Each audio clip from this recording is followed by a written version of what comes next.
needed you alone. Just one agenda.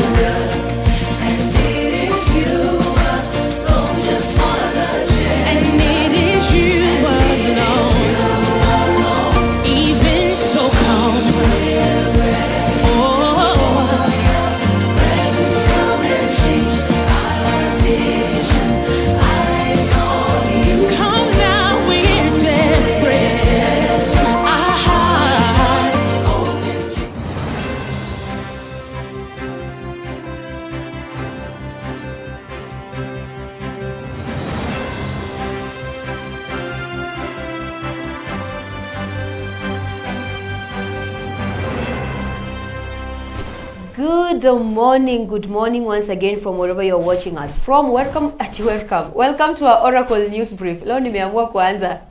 It is Friday, we understand what happens on Friday. But you are welcome to our morning news brief with me, Ruth. What did I eat today? But you're welcome to our morning news brief with me, Ruth Wanjiru. We're just from a very interactive session in the morning with Charity, and we appreciate you for staying with us at this long. But now it's time for us to know what has been happening to our country. And we normally say we want to know what is happening because we are in this world but not of this world. So we have to know how this world works. And I want to start with our Kenyan police in Haiti. Apparently they are doing very well, and in partnership with the local ones in Haiti, they have managed to take over the main port. That is Port-au-Prince. I don't know if I said that right, but that's Port-au-Prince, which has been under the control of gangs for 5 months. Now, we know that our Kenyan police have been in Haiti for, I think, 2 months now. The second batch of 200 police officers were sent just the other day, and they are doing very well. And the team, which is under the multinational security support mission, managed on Wednesday, that is just the other day, to recapture the port, which fell into gangs somewhere around March 2024. That is our police in Haiti, and we are wishing them the best. We still have 200 more to be sent there. Remember that the reason why they were sent to Haiti was to try and help the government of Haiti keep peace, keep calm, where Haiti has been under the leadership of gangs. It has been a little bit violent, but we see our police are doing very well there. And still on the police issue, now Eight police bosses have been shortlisted for the Deputy Inspector General of Police. Remember that the IG Japhet Kome resigned last week, so they have been shortlisted for Deputy Inspector General, and among those who have been shortlisted include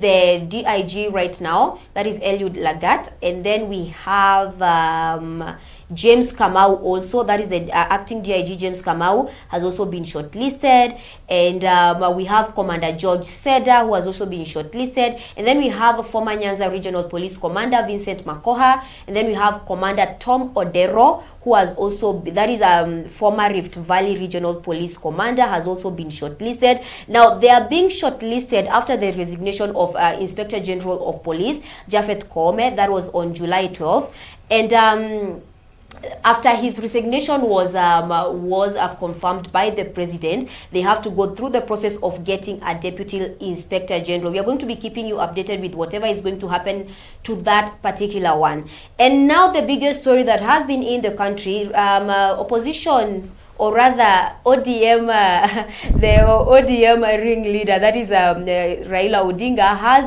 decided to agree to do dialogue with President William Ruto, and this, he says, is because of the protests that have been going on across the country. We are going to be speaking more about that during our interview, but so far that is what has been trending in the country. And of course, you do remember that yesterday the High Court suspended police decision to ban protests in Nairobi. Now the police had given a rule, or rather an order, for protests to be banned in Nairobi, saying that they don't have a leader, and because the protests don't have a leader, it has become hard to control them. But we've seen the High Court suspend the police decision, and also we've seen the Law Society of Kenya come out to say that that is wrong, and police can't ban people from expressing their rights. And that is what we are going to be speaking about today as well with the panel I have in studio today. And of course, to our last story,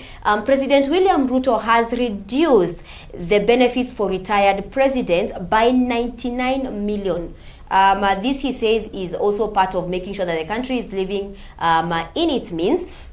And he has reduced this as part of the austerity measures again to align with his newly revised 2024-2025 budget. Now, while giving a statement at State House, a State House Comptroller, that is Kato Olemetito, approved the budget for State House, which was reduced by 9.4 billion shillings, from 9.4 billion shillings all the way to 4.3 billion shillings. And this is a budget cut that has been cut by, I think, 50%. Now, one of the most affected programs was the benefits allocated to the retired president, which was lowered from 664 million shillings all the way to 547 million shillings. This, the president says, is still part of his measures to make sure that we are living in our means as a country, and to make sure that the country is not wasting any more funds.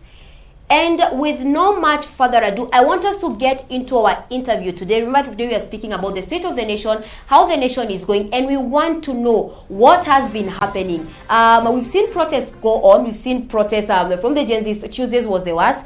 We did see police officers and the Gen Z rub shoulders across the country. It wasn't only in Nairobi, but it was also in other parts of the country. And with me in studio today, I have a gentleman and a lady. I have and I have Ephraim. They're going to introduce themselves, better tell you what they do and what role they play as youth in the country before we get into the show. Let me start with the gentleman, Ephraim.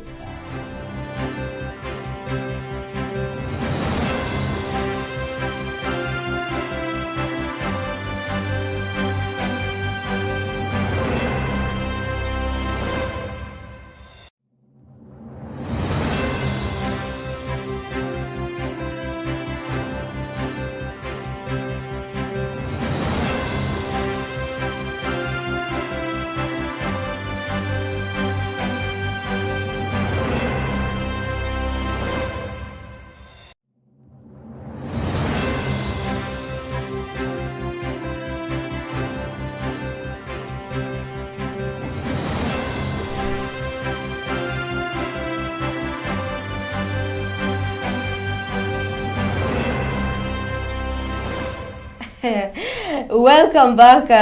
We apologize for that little technical hitch, but as I was saying, in studio today we have a gentleman and a lady. We're going to be speaking about what has been happening to our nation, the state of the nation, in regards to the protest, in regards to the dialogue that has just the dialogue that has just been sparked, and of course in regards to the youth. And with me I have Ephraim and I have Rispa, and I'm going to let them introduce themselves, better tell us what they do and what role they are playing in the country. Over to you, Ephraim. Good morning, Kenya.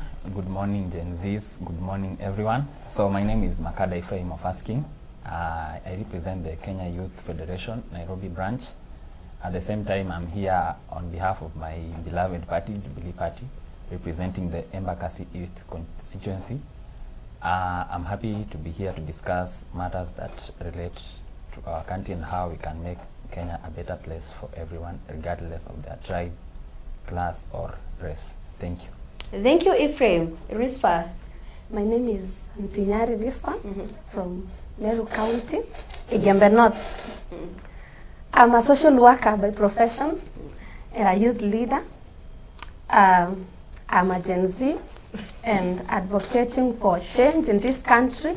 So basically, I'm looking forward to having a better Kenya for everyone, for myself, and the future that I'm holding, because I have kids that I really want to, they need a better Kenyan, not a funny one like the one my parents presented to me. So yeah, I'm here to ensure I live in Kenya happily, and my kids enjoy the same, and the future generation. Thank you, Rispa. And maybe to start us off, we are speaking about the state of the nation today. According to you, Ephraim, what do you think we are? Where do you think we are? What is our state as Kenya at the moment? First of all, I'll want to start by sending my sincere condolences to the families that have lost their loved ones during the ongoing protests.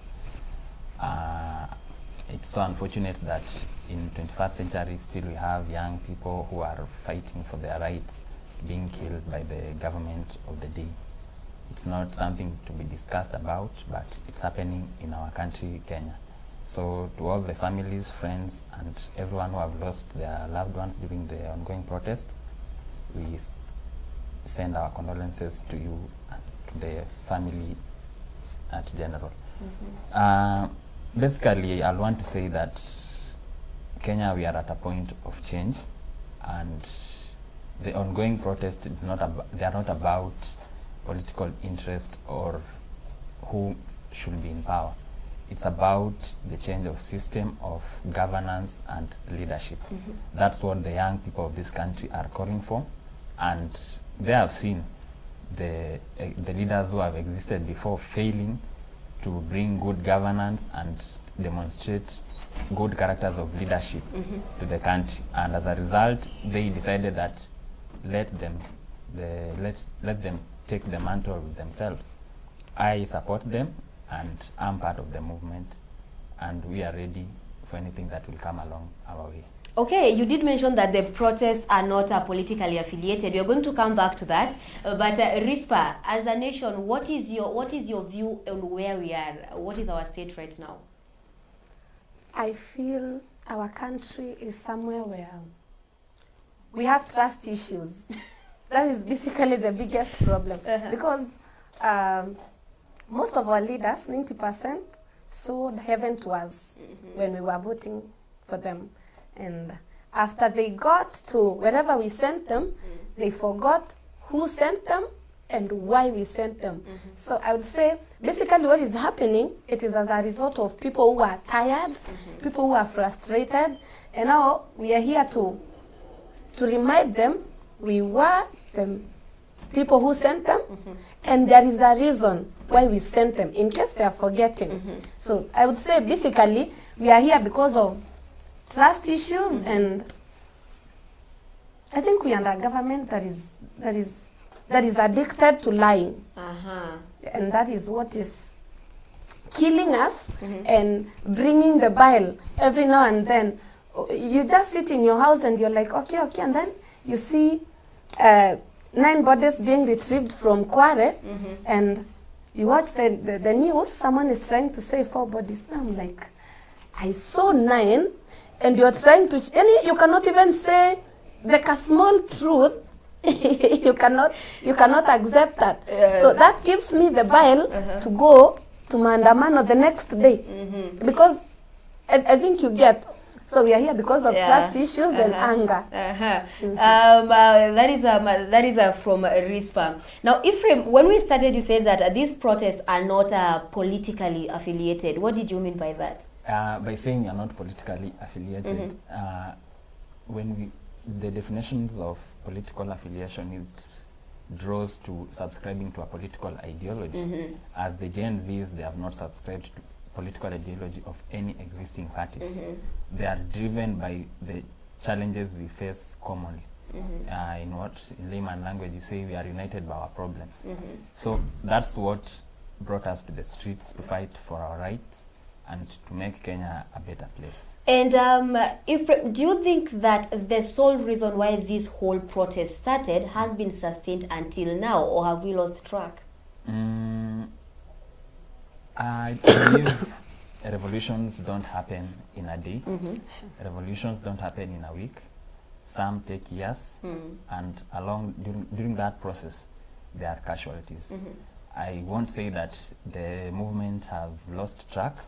We are still determined to the cause, and we are aimed to make sure that all we desire are achieved.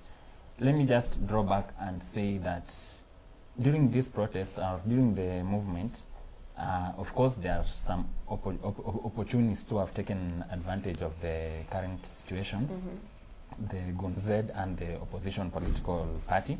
I wouldn't be afraid to mention them. But my message to the young people out there is that our goal is to have a better Kenya. Let's not be far from that and be confused by these shenanigans. They will come and go. Let's stick to the goal of making Kenya a better place. Okay, and Rispa, you were speaking about trust issues, and is this why, despite everything the president is doing, based on his latest move, he has done another move in when it comes to austerity measures, reducing or cutting the budget? Do you think that this is why these people still don't believe him, because of these trust issues, as you term them? Absolutely. You know, it doesn't take, when you break someone's trust, it takes a while for you to build it back. And clearly we can all agree the president failed us in the first place. He promised us a government that has everyone, Mama Mboga, everybody. There is a notion that he did send to us when we were voting him. But when he got the power, it became the opposite. Okay, I would like to appreciate him for sending home the CSs, because anyway, they are the key pillar for him to reach where he wants, okay, the goal that he has for us. And sending him home sends this message to us that he was surrounded by incompetent people, and possibly he knew it. I don't know why he had to wait for us to push him. Sorry for cutting you short, but you were saying that we know that he made a mistake, and from whatever the president has given us, from the measures starting from the withdrawal of the finance bill, which was the cause of all these protests, going to the firing of all the cabinet secretaries, putting up austerity measures. Yes, he has recognized he did a mistake, but now he is coming back to you people and telling you, I am trying to make things right. Why is he not being given this chance? The reason why we aren't doing this, you see, as I said, matters trust issues. So you want a dialogue, right? How does us sitting with the, we have already said what we want is you to send this person home. So you sitting down with me, how does it help? So you just do it. Like actually, when we say we are Gen Zs, we are tribeless, we mean it. And actually, I'd like to tell the president, when he's appointing the CSs, tafadhali, maybe I'm from Meru, but kama in Meru there is no one who is competent, I'll be okay. Even if you put Masais only there, and Kuria, now Somali, yani, we do not want it. You are trying to balance. If we wanted representation, that is what the MPs are doing. They are there to represent us. On matters, yes, kindly serve us competent people. Because even if you balance it, you cannot tell me CSs how many, like they are coming to represent every Kenyan. As what we are asking for is competency. Okay, and Ephraim, where do you think the rain started beating us? Because I'm pretty sure this didn't just start the other day. Where did the rain start beating us as a country? Personally, I believe the rain started beating us the moment we gained independence. That dates back around 1963. That's when we missed it. So it's not a problem that personally, at my level, I'll say that it's President William Ruto problem. No, it's a generational problem. The previous administrations and governments that we have had, they have a pie in the problems that we are facing in the country right now. That's why, as the Gen Zs, we are not calling for a change of government. We are calling for a change of mode of governance and the system that holds that government in place. Let me give you a good example of how things run in this country. Recently, the president took a measure to fire all the cabinet secretaries. The Inspector General of Police was forced to resign, and the CS's advisors were reduced to one per ministry. That is not enough for me.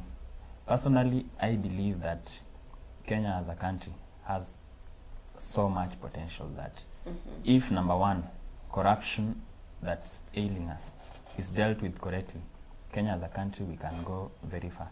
So how do we deal with corruption? Of course, there are bodies assigned to make sure that Kenya is a free, corrupt, there's no corruption in it, let me say so. The EACC, the DCI, the NIS, and ABCD. These bodies are not doing their job, and if they are doing it in a corrupt way. Recently, we saw the EACC taking the former governor of Migori to court. And what surprised me is that they came to a outside court settlement that the governor to return the money he stole. So what message is the body sending to Kenyans that if you have money in this country, you cannot go to jail, but rather when you are caught stealing, you can negotiate with the person whom you stole from to return his things, and you are set free. That's not a good example. Secondly, we know this country, corruption thrives, from ministers to governors. Let me give you a case of the county governments. Today, in the county governments, if you take a chance and go around this country, you will think that devolution isn't yet in Kenya, because the governors and the county, we call them the CCs, they are not doing their job. Instead, they feel that them being in those positions is to make them rich and their family members. That's why our people are suffering, and poverty levels in Kenya are still shocking. So, and that's why that's what the Gen Z saw, and they said that we need to change the form of governance or the way these leaders are leading us. Okay, yes. And one thing I noticed that keeps coming up is the issue of incompetence. So maybe if the president was to appoint, because he is going to appoint other CSs in a very short time or soonest, what are these competent people that the Gen Zs are looking for, Rispa? You cannot have a corruption track record and the president want to trust you with a CS position. True of course. If you are CEO somewhere, would you employ a thief? Unless you want to use him to steal, him or her to steal. So I would really want, I would really request the president to serve us people who have no poor track records of. And again, even I would say, sometimes appointing in quotes failures, it's another thing, because if you came to vie and we didn't vie for you, since we weren't okay with you, now why is the president appointing you? I think you get what I'm trying to say. If the citizens weren't okay with you because you vied for a governor and we refused to vote for you, we voted for someone else. And by the Gen Zs coming out to so much, with so much zeal to say that we want competent people, are they is this particular group, because they are very young, there are very many youths, is this particular group maybe expecting to appoint someone or to suggest appointments for the president? Okay, if we are given a chance, we would really appreciate it, because anyway, modern problems require modern solutions.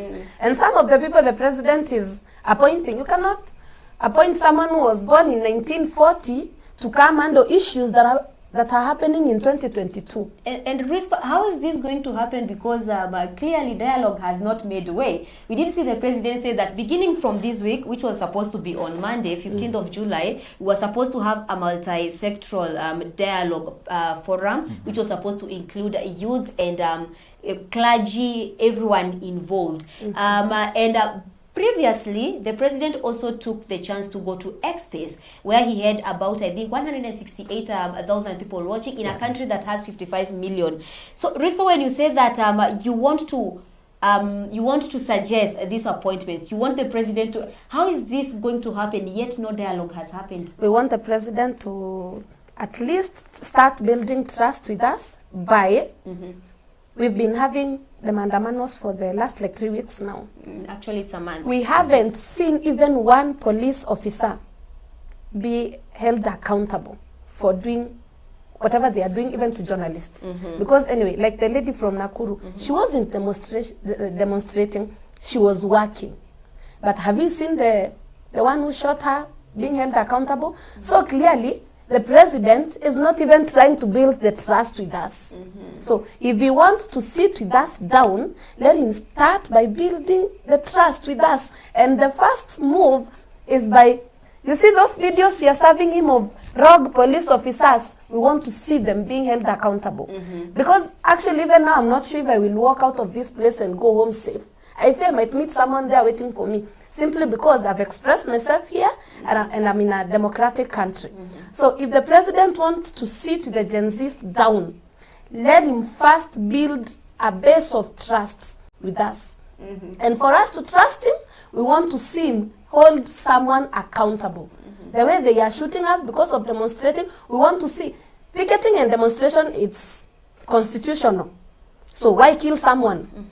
If you have a video, okay, then demonstrating is wrong. Let's see those who are shooting journalists being held accountable. Then we will know we're on the same page. We cannot start thinking of sitting down with him. Okay, and Ephraim, when it comes to maandamano being constitutional, because we know that picketing is allowed by the constitution, so what is this push and pull we are seeing with the acting IG coming to say that protests are banned in Nairobi? There's not supposed to be any protest, and the key reason for that is because you guys don't have a leader, the Gen Zs don't have a leader, and then we have the court coming to say that no, you cannot do that.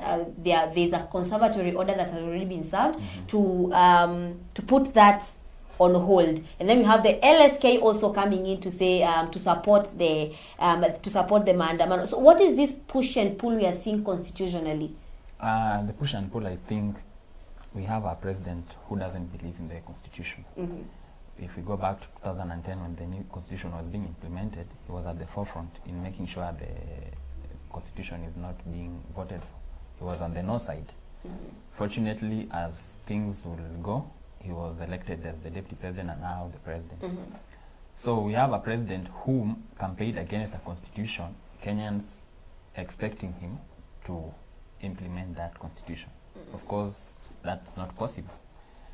And the issue of the IG telling the young people that the demonstrations are not allowed within the central business district of Nairobi because we are leaderless or rather partyless. We want to tell the IG that within the Constitution of Kenya, that is the Bill of Rights, Chapter 4 of the Constitution, it is very clear that on how people are supposed to be picketed.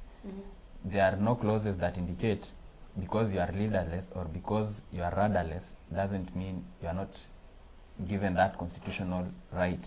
And Ephraim, sorry for cutting you short. I'm sorry for cutting you short. But do you agree with what the acting IG is saying? That maybe it's because we don't have a leader or the Gen Zs don't have a leader. That is why the maandamanos have gotten out of control. We've had goons come to infiltrate the protest. You personally, do you believe that that is why we are not able to control them anymore? I don't believe in such narratives. We know why they are insisting we should have a leader. We know their tactics, and till now we will remain as we are, leaderless. Being leaderless has its advantages and disadvantages. Remember, even the goons who have infiltrated the demonstrations, the police, the National Intelligence Services, the DCI, they have equipments to filter out the real demonstrators and the Gen Zs who are demonstrating for their rights.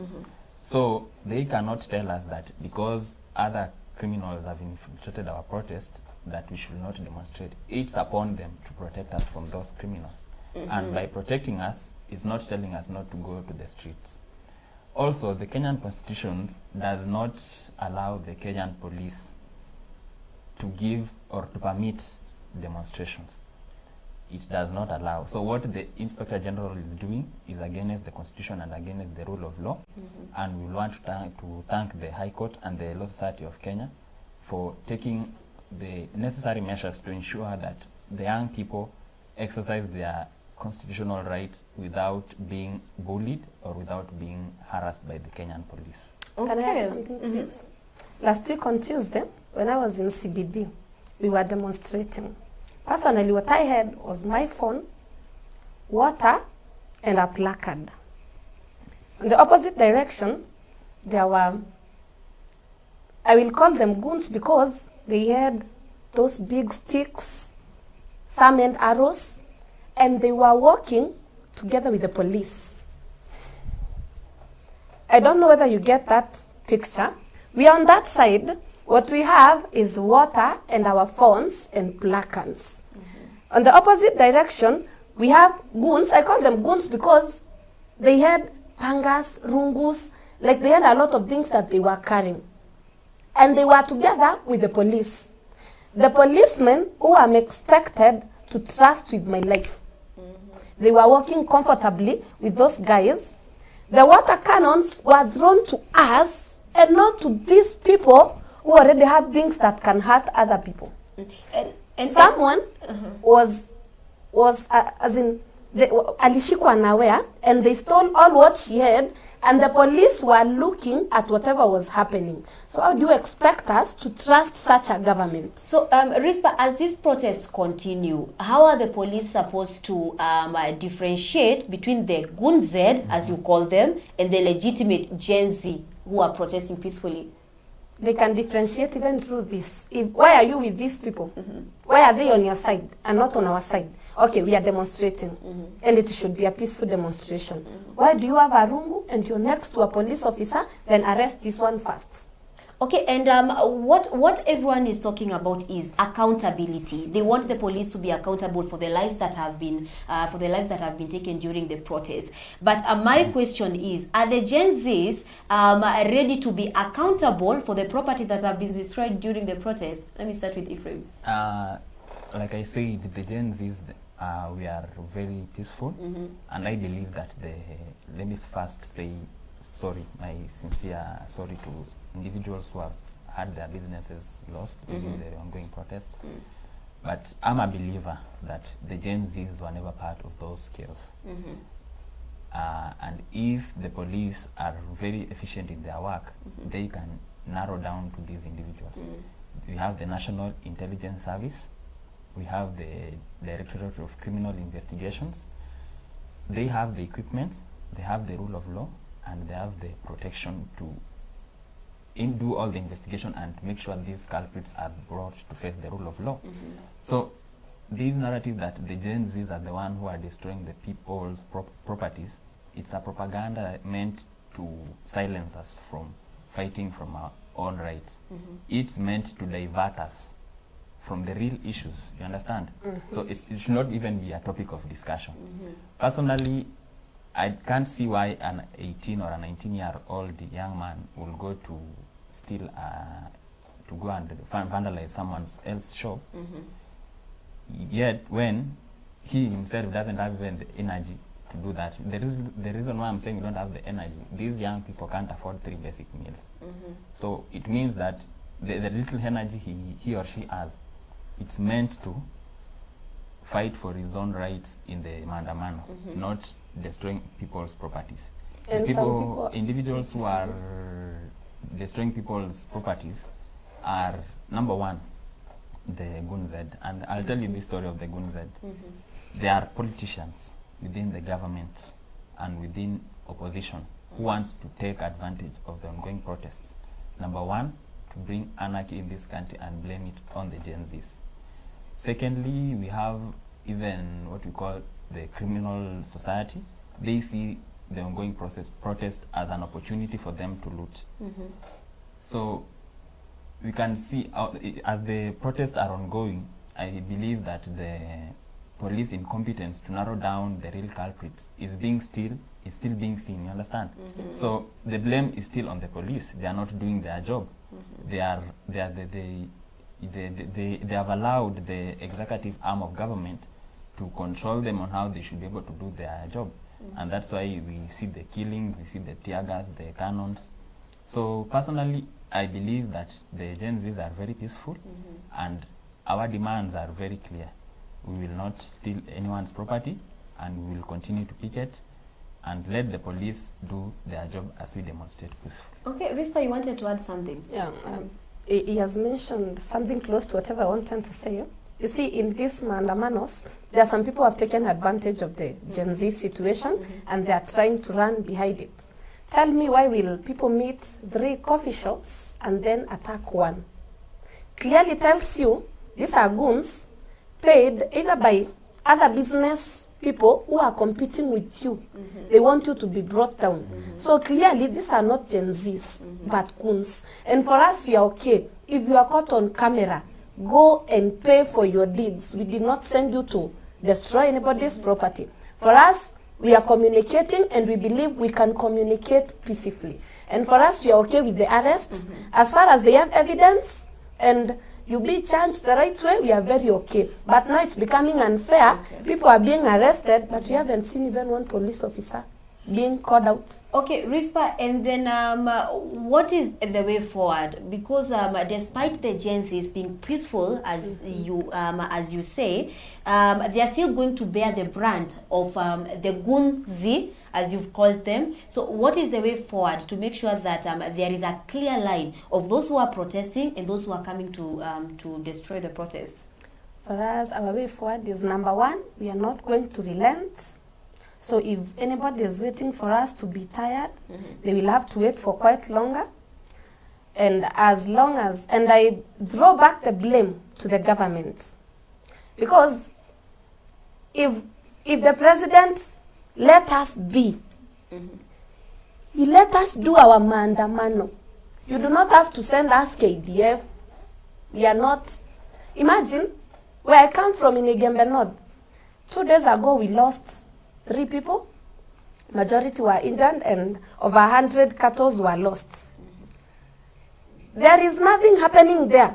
But now you are sending us police officers to come beat us who are peaceful in town, whereas people in Igembe North are dying, and I cannot see the government trying to do anything actually for my brothers and sisters in Igembe North, Mutuate sub-county. People are dying there, and there is nothing happening. But they have time. Even the money they are spending on the water cannons, they can use that money to work on that office that they want to work on, and let our 600 million free. So if the president wants peace, hasituonyeshe iende sana. Because if you want iende sana, actually I'm so jobless, so I'm very free. I'll be waking up, even if we say it's Monday to Friday, I'm willing. I'll be waking up every day. So akituonyesha it's by fire, by force, that is what we are going to serve him back. And so if he wants peace, atoe polisi town, awachane na sisi tufanye kazi yetu.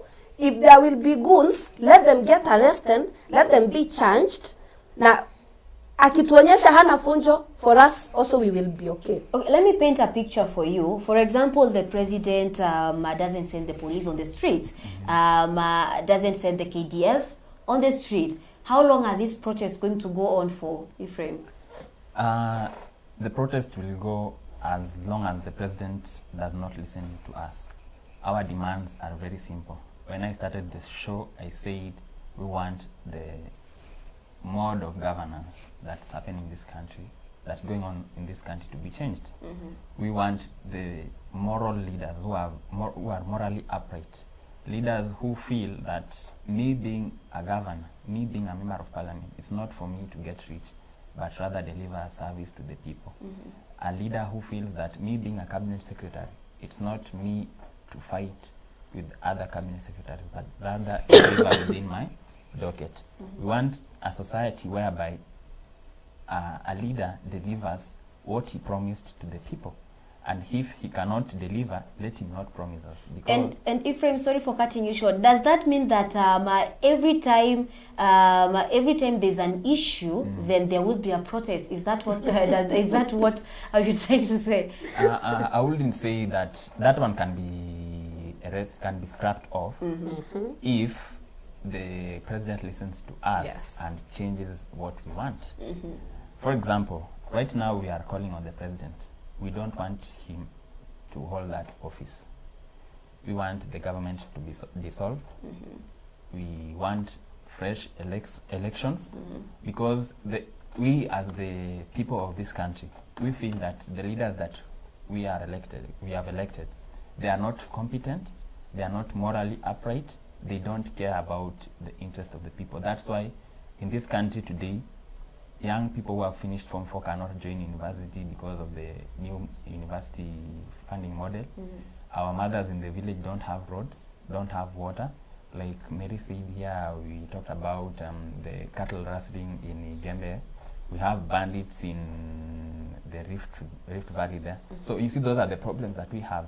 If those problems can be sorted by putting leaders who are not only competent, because if you look at the dissolved cabinet secretary, I believe they were competent. We had professors, we had lawyers, we had economists, we had trade industrialists, but they lacked one thing: they were not morally upright. You could see a minister whom 5 years ago couldn't afford even basic, what do you call it, a basic watch of 5,000. Today he claims that his taste is a watch worth 10 million Kenyan shillings. You wonder, when did this test begin? You understand? So those are the kind of leaders we don't want to see in government. We want leaders who care about the people, who have the interest of the people at heart.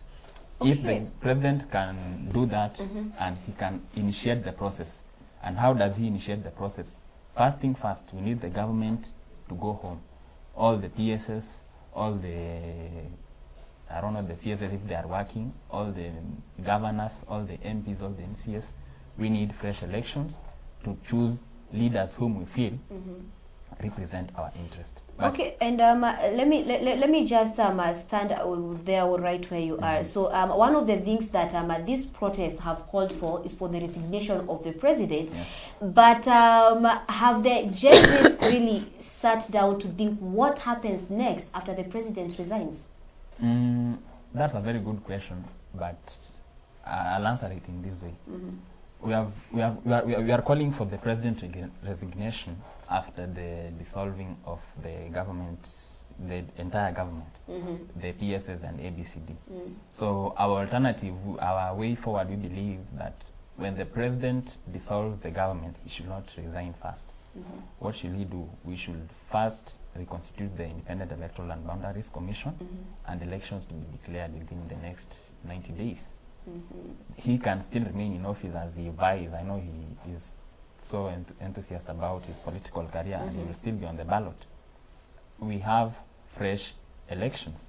I've seen his cronies argue that Kenya is a democratic country, that elections are held after every 5 years. But I would want to tell them about the Chapter 1 of the Constitution. It talks about the sovereignty of the people and the supremacy of the Kenyan Constitution. In Article 1 of the Constitution, it talks about this power can be exercised either directly or indirectly. And when it comes to dissolving the government, for example, the agencies have been calling for the recalling of all members of parliament. But according to the constitution, that has to happen from the grassroots. They have to be recalled from the grassroots. And here are these young, energetic young people telling the president, you need to recall your members of parliament, which constitutionally he is not able to. So when you say we want to dissolve the whole government, does it mean that everyone has to be recalled, and does it mean that tunafuata constitution mahali ambapo tunarudi pale kwa grassroots? The president has the powers to today declare Kenya, to declare the parliament dissolved. He has the powers. I remember the former CJ David Maraga once called on the former president Uhuru Kenyatta to dissolve the parliament when they failed to pass the two-third gender rule. You understand? So the president, he cannot lie to us that he doesn't have the power to dissolve the parliament. He has the power to dissolve the parliament and the entire government. So the narrative that some are saying that that's the first option that we have. The second option is us, the citizens, we the people, going to our individual constituencies, starting the process of collecting signature. I think it's 30% of the votes, and present them to the IEBC. But since that cannot happen, because we don't have an IEBC, functional IEBC, you understand? So that's why we are calling on for the president, as he dissolves all these bodies, his first priority should be the constitution of the Independent Electoral and Boundaries Commission. We as Kenyans, we have said we don't want the leaders that we have them right now. I know many may argue that this is my personal opinion, but it's not my personal opinion. I am a Kenyan citizen, and most of my age mates and young people like me feel the same thing. So the likes of Sifuna who are saying that Baba does not speak for the Gen Zs, they might have their opinions on what should be done. But I also have my place within the Kenyan pie. So we should be listened to, and the Gen Zs are the majorities in this country. So the majority should be given a chance, and election should be held before the year ends. That's our call. Okay, Rispa, you wanted to add something before he spoke. Okay, I wanted to say the president is wasting our time by not finishing up the IBC issue. If he is, we would have shown him an example by starting. Si umesema we start from the grassroots. Yeah, in Igembe North, we are really waiting for the IBC. So the president is really wasting our time. If he is doing the right thing and serving us a functional IBC, we would have shown him the way, if that's the problem. And again, I would love to tell the president, if he gets to hear this, when he's doing appointments and whatever he's doing, let him kindly stop focusing on rewarding those who supported him, those who died with me that time. Because that is what is eating up the president anyway. He's surrounded by incompetent people because he simply wants to reward. Kindly let him reward them by with the chickens with the chicken he has in Sugoi, he can make them CEOs in his companies. We know he has them, but when serving as leaders, kindly, competency is key. The fact, or as in, I'm rewarding people, kindly, we did not vote him to reward people with our taxes. If he has to reward someone, he has a chicken farm, he can make someone a CEO there. He has all the companies that he has. He even has single daughters that he can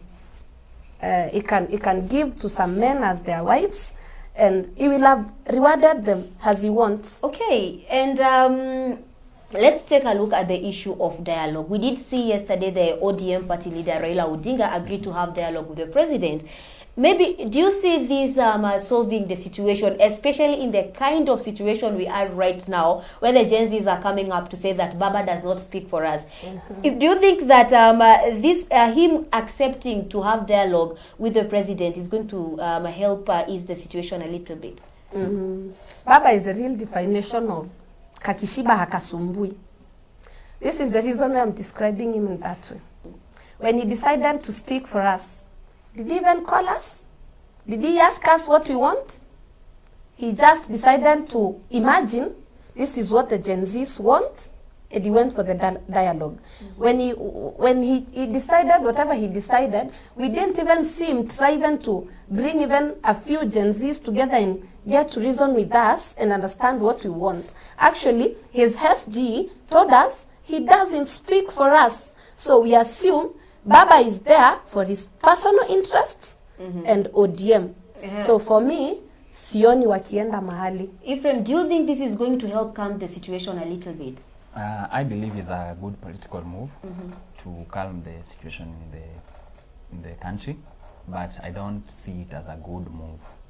Let me start by saying that the ongoing demonstrations were not initiated by the Orange Democratic Movement Party.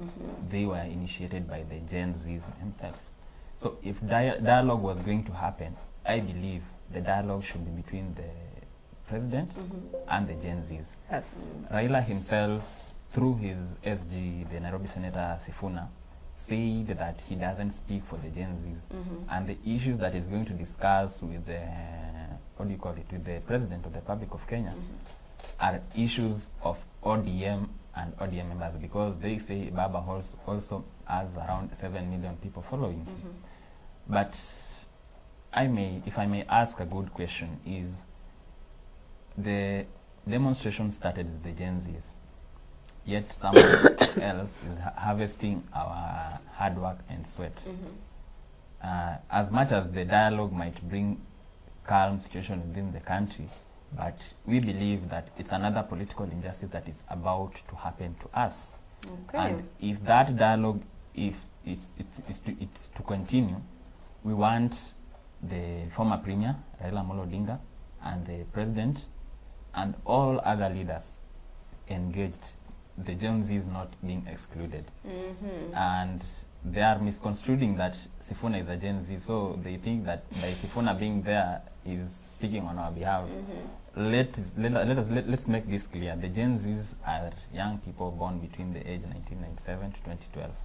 Sifuna was born here, I don't know, in 1960. So he's not a Gen Z, and he does not speak for us. So that's our message. Okay. Political conmanship must end in this country. All right, and my producer tells me that we have only 3 minutes left. So within those 3 minutes, I'm going to give each of you a minute to give your parting shot. Let me start with the lady, Rispa.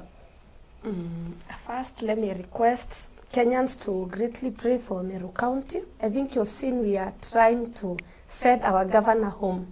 So you can imagine in Meru County we are in a situation where the governor is not in good terms with the MCAs.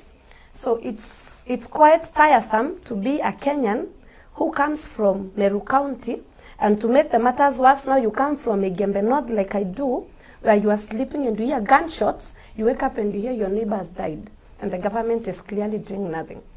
So, dear Kenyans, kindly pray for Meru County. Meru County is worse than any other part of this country that you might think of. And my part short is, we as the Gen Zs, bado mapambano. It's gonna be hotter. Okay, Ephraim. My parting shot will be simple. My message, I'll draft it as a message to the president, that Mr. President, the young people are looking up to you to take action against our demands, that align with our demands.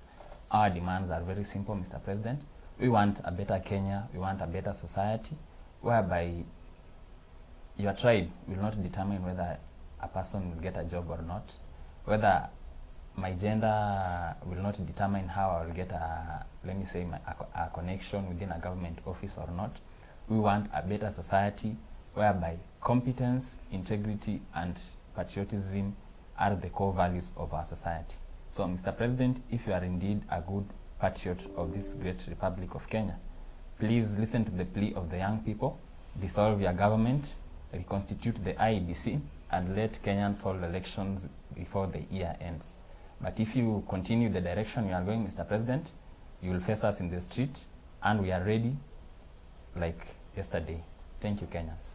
Okay, that has been my Ephraim and Rispa right here on the Oracle Morning News Brief. We thank you for being with us. Remember that we normally do this every Monday, Wednesday, and Friday, getting to know the state of the nation. And you back at home, thank you so much for keeping it Oracle Television Network. Thank you for joining us today since the show started from 8 a.m. all the way to now. But keep it Oracle Television Network. And remember that you can still continue partnering with us on our paybill number, that is 1133, account name Oracle TV. You can also get to sponsor your favorite program, that is if you have any, and also you can get to advertise your business with us as well. But other than that, I wish you a good day. Have a good Friday. Na msisahau leo ni siku ya kesha. See you in the Friday Power Night kesha. Have a good day.